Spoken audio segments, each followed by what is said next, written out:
Alright, this is looking a little better than it did last time. So now I'm actually like ready to do stuff. It's one reason I like this Eastwood VersaCut plasma cutter. I mean, first off, it's super light, and second, look at the lead on that thing. So now I don't have to run my extension cord I have for this, because I'm going to use this to finish burning out the rest of these rivets here so I can get this out, because I'm going to fabricate a new one. And I am going to I'm gonna make it look just like this one, but yeah, this one's obviously toast. So, all right.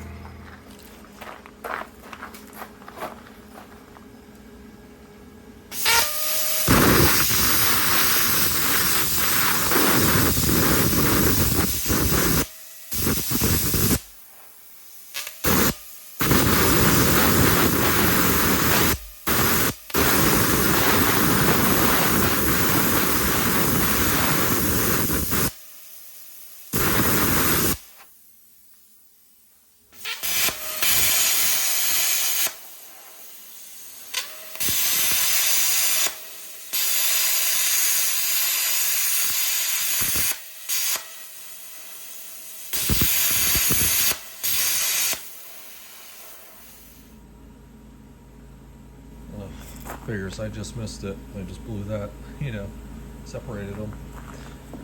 Put this right here, the chisel, that's that. Now I just gotta do the bottom. I don't know if this one's good enough yet though.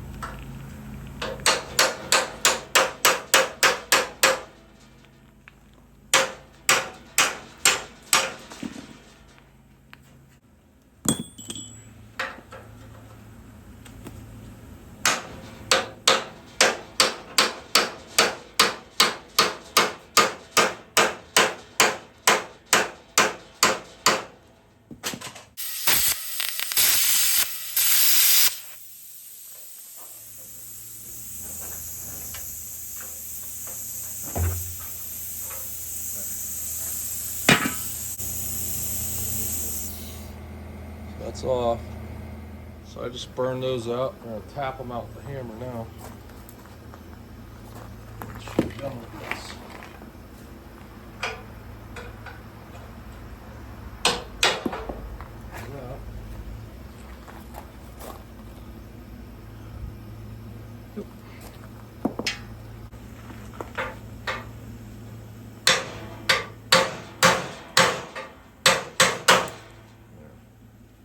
That one.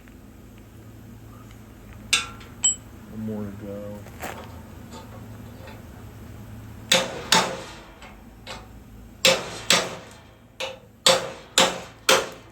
There. Okay.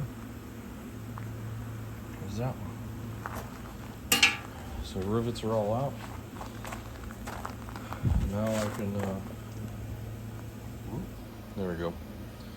Take that old Crossmember, use it as a template, and I'm going to fabricate a new one. Okay, here we go. We're back on this today. So after I cut out this, it was one piece at one point. I realized that was actually short. I just looked at it wrong, but so it was short by like ½ inch. So this is my solution. I just cut a nice little strip. Yeah, pretty much same dimensions. So I got it laying here nice and flat. I'm gonna make sure this top edge here is level. Or no, I won't say level, but it's straight. And then I'm just gonna tack it in place, and then we're just gonna keep moving along. And yeah, that's fine. This is what this is for, is to show you making stuff from scratch and making mistakes and just kind of changing it up, or how you deal with that. So we'll go with that. Okay, continuing onward here. So I got this is going to be like the top rail of this piece here. It's going to be up there. But like I said, the dimensions of this plate I have are too short, so the only way I wanted to make it work was I decided to do it in 3 pieces, because right now the piece I'm making has that little seam in the middle here. So I want to try and offset the next one so that way there's not like a, I don't know, a point in the piece that's actually point. So trying to spread it out, you know. So got my piece of angle iron here, which I verified with this is nice and straight. So I just clamped it to this so that way it's also level. Just keeps things a little straighter, you know, so you can weld it. And then I just bump it up against there, and just gonna throw some tacks like right in the middle. You don't want to do it on the edges unless you're fast, but I would just say just put them in the middle, and then that way it won't keep, you know, it'll keep the piece from doing this. But yeah, that's what I'm gonna do. I'm gonna get this tacked up real quick, and then I'm gonna start fitting everything down there, because this cross member's not it's not perfectly square. Those edges there actually is a slight angle, so I gotta double check all that before I weld them together.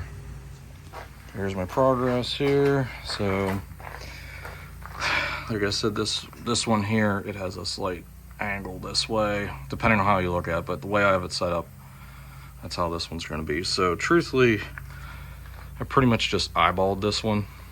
I mean, I'm lucky enough I got these clamps, not clamps, they're magnets. They're nice flex magnets, and that can hold that all straight for me.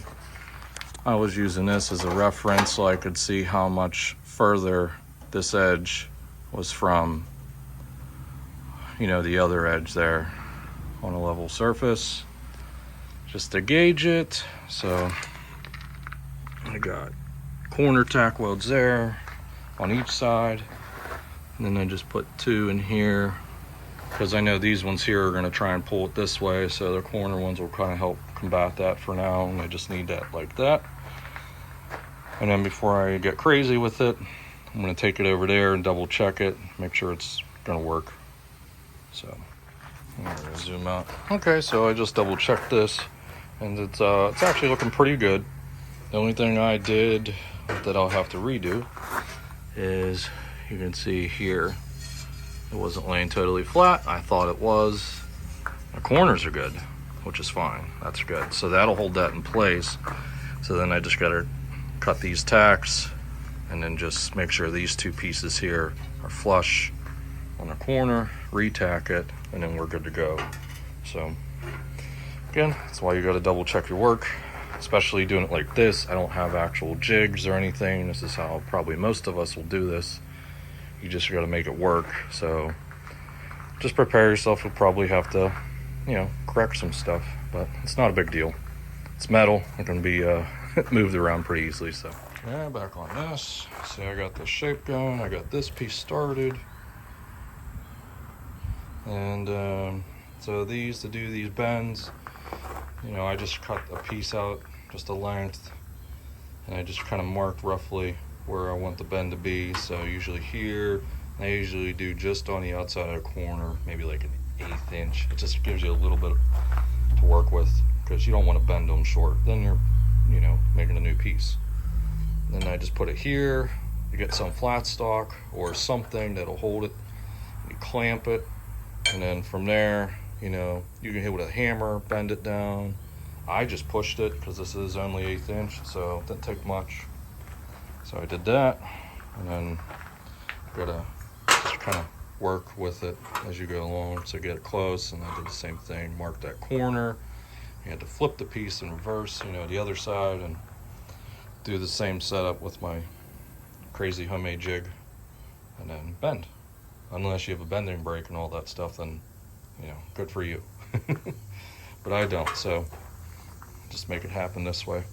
And I cut this piece really wide because one, I know I'm going to have the extra material, and that'll be fine. And as I said, this piece here has an angle to it, so it's actually not going to sit like this. It's going to sit like this. And when you do that with like a compound bend, you'll sometimes you'll end up running with those like edges being like that. So then if I cut the extra material, I can just move this piece, you know, down, and then whatever's extra left over somewhere, you know, I'll just trim it off. But you can do other steps to actually take the right measurements, and you wouldn't have to do that. But truthfully, I don't mind because I feel it's faster for me doing it like that. So just a little tidbit on that. What kind of shape was that? Maybe. And we lost focus. It's like this. It's like that. Oh, you're showing me. Okay, I got it. It's in rectangle. We could call it a zigzag. It's kind of like a zigzag. It's a zigzag. Yeah, it goes back and forth. Whatever. Like a hill. Yeah, like a hill. Okay, so just got done cutting this piece out. Like I said, I made extra, and because if you see these pieces, they have to lean this way. When you lean that with that complex angle, you got to leave some material so you can trim it. So I previously did that. I mean, that cut's not the greatest, but that gap is actually no more than an 1/8 inch, so I'm not worried about it. You know, that'll be good for 100% penetration, as they say. So yeah, close. Like I said, it's not perfect yet, but that magnet here, these are really helpful. I'll be able to move that just a little bit, but I still have to clean up that back edge anyway, so that's good enough.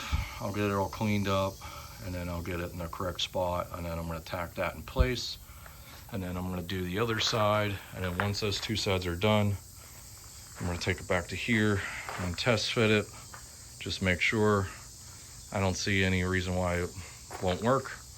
And then after that, I'll put the center piece in, check it one more time, and then once we're good there, it'll pretty much be ready to start welding up. So okay, so we got it pretty well squared away. Not bad. Just got everything tacked together, and we'll have to finish welding it up.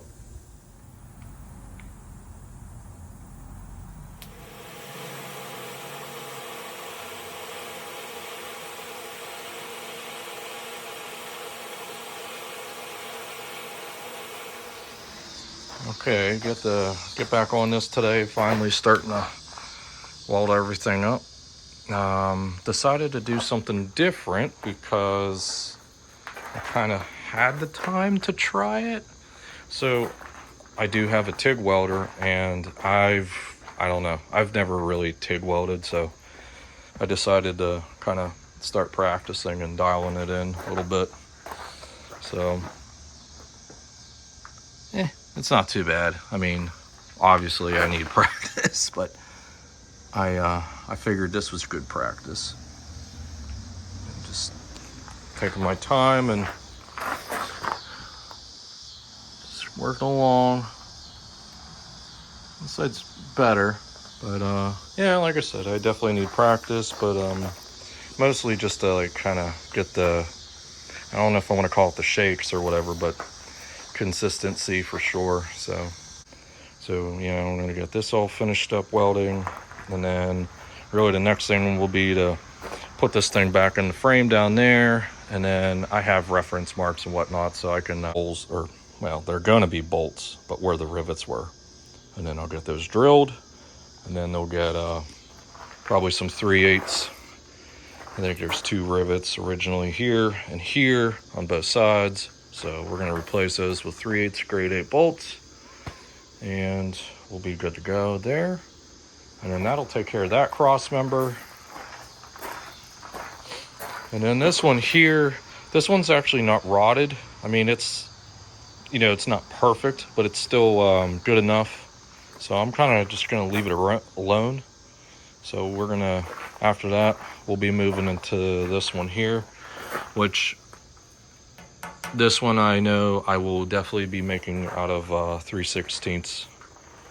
So because this one here, this one is 1/8 inch plate and whatnot. Because I mean, I think this was 1/8 inch, but now it's like 16 gauge at best, and it's obviously junk. So yeah, so that's what we got going on right now. And yeah, it's the TIG welder I got as I shake. I've had this for about 8 years, so I've probably turned it on maybe 6 times so far. So One other time I know I used this is I made a bumper, and I was practicing on it as well. But I figure I'd dig it out and use it. I mean, it's a brand new machine, so yeah.